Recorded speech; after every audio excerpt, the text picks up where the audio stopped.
Freistadt is a very unique community because it was settled back in 1839 from Pomeranian immigrants. A tale as old as America itself, immigrants coming here for freedom and a better life. The government wanted them to join a government-sponsored church and tell them what to believe, what to do. Originally settled by immigrants from a region called Pomeranian, or modern-day northeastern Germany and northwestern Poland.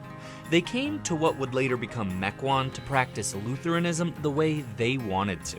Our history is so important to us. If you don't know where you came from, you don't know where you're going. Now it's growing. Newcomers are happy to discover the community, but the families that have been here for multiple generations have mixed feelings. Times are changing. There's a lot of new subdivisions going in. But Freistadt won't ever lose sight of its roots. There's a lot of lifelong people here, a lot of families that have been here since 1839. German and Polish immigration was crucial for the state's growth. This is a window into how that happened. And even though that German and Polish heritage isn't as visible as it once was, this is a community where that part of our history is alive and well. Hi, my name is Randy Pipkorn. This is Freistadt. Welcome to my block. I met Randy in Freistadt, which is a roughly 2 square mile area in Mequon, Washington County, so I could learn its history and see the community through his eyes and experiences. Everywhere we went and who we talked to was all up to him. Welcome to Randy's neighborhood. This is the oldest section of the cemetery, and some of my forefathers that came across on the boat are buried right in here. Randy's relatives are one of the original Freistadt families. They've been farming this land for 6 generations. All my life I was there. I learned everything that I pretty much know on the farm, learned how to work, and then the school was right here, so I would walk to school. And now I'm involved with training my sons and my grandchildren the same farm ethic.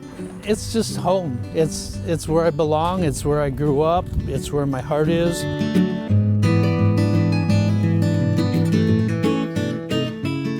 There are many families like Randy's that came here in the mid-19th century and stayed. The community is so tight-knit because, well, a lot of them are family. We figure like everybody somewhere along the line, be it 2, 3, 4 generations back, we're cousins and we're all family. But that's starting to change as more people move into the neighborhood. To protect our community is a challenge because the city wants to move out and build everything up, and we are an agricultural community, so there's several farms around here yet, and we'd like to preserve that and keep Freistadt as an individual community.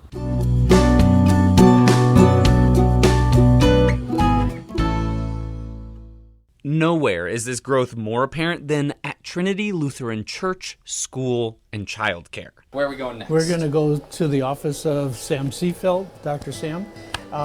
He is our executive director. Hi, Sam. Hey, Randy. Good to see you. And our school will exceed 400 this year, and that's a big change. 7 years ago, we had about 143 students in the school and childcare, and this coming year will be between 470 and 490. Partially due to the growth in the surrounding area, but also because of the school's participation in the Choice program. Families that meet certain income requirements can send their kids to private schools using public school funding. We still have our own school bus that starts on South 27th Street and makes 6 stops through the city, picking up kids every day. We were able to double the size of our childcare by moving into this building, and then also add those 2 sections of everything in the preschool to kindergarten world. This will actually be the first year in our 187-year history that we've had 2 sections of everything from babies all the way to 8th graders, just because the growth has been so great. Making the school, daycare, and church an even more integral part of the community, which is likely what the first Freistadt residents would have wanted since they came here to establish a church.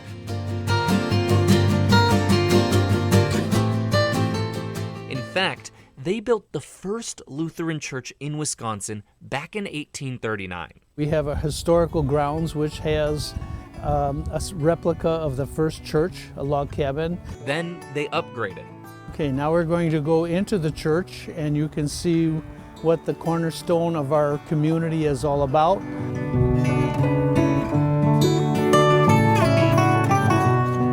This actual building that you're in now was built in about 1884. This is home. This is where I grew up, and I could not see going to a different church.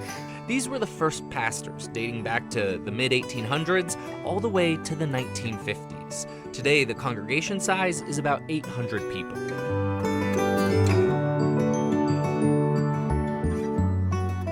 While the church was the neighborhood's foundation, two businesses originally owned by two of the Belke brothers helped establish Freistadt. Well, now we're going to stop in at the hardware store. Hi, Roger. Hello, Randy. Grandfather started the store back in 1927. You know, there's no place for the farmers to get any equipment or any the basic meals or supplies. So his brother, fortunately, was down the road at Belke Garage. And so his brother left him have a little corner of the shop down there to start a little hardware store. And that was in 27. And then as that grew, then they moved up here, built the store in 29. Hardware store sort of became the general store. And you could buy anything. You could buy cookware, you could buy toys, you could buy, wedding gifts, anything you needed. Our main thing here is our plumbing shop. We have 4 plumbers on the road all the time, and so that's what's keeping the store there. And a very short drive down the road brings you to Freistadt Automotive, which was once Belke Garage. And we're going to talk to Jim Weeks. Hi, Jim. Hi, Good to see you. I'm here 23 years now. Is that a long time, short time? Short time. In this Most of these neighborhood, people, then, most of them have been here all their lives, and their parents' lives. what brought you here? This place, looking for a place, something I could grow in, and it's worked out pretty well. The original shop, that was 1925. Part of this shop was a tractor dealer, and they had Case tractors, and then they had the Chevy cars.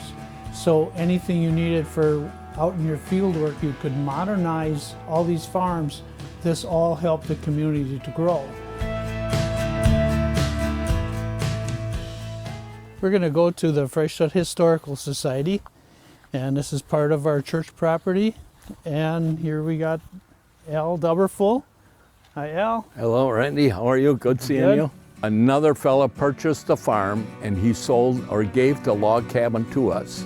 And we moved it here, and it's standing on the site of the first church that was built here in 1839. It represents the beginning of life here at Freistadt. We could demonstrate how the pioneers lived.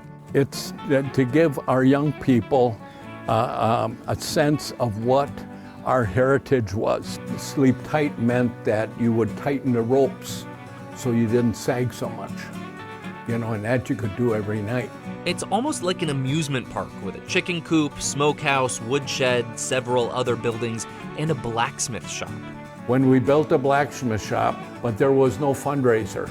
Everybody just kicked in what they thought we needed, and it turned out that we ended up, when the building was done, it was paid for. It gives you the sense of what our forefathers were living with.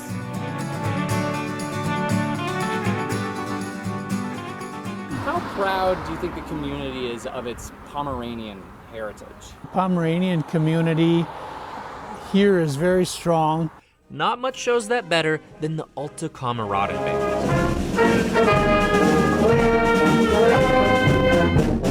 What started as a couple of Pomeranian farmers coming together to play music in the 1940s became one of the longest performing bands in Wisconsin. 2025 will be the band's 84th season.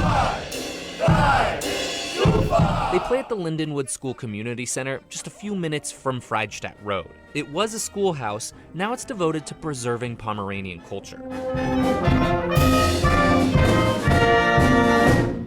But when we're on stage, that's our happy place. We like to have fun. But it's also the opportunity to entertain and to share the culture that we have with everybody around. It was really just a bunch of guys from the farm community that was here that wanted to have an opportunity to entertain people. I close it, I close it. We have played for President Reagan. We performed with President Clinton. We actually played for Governor Tommy Thompson's inaugural ball.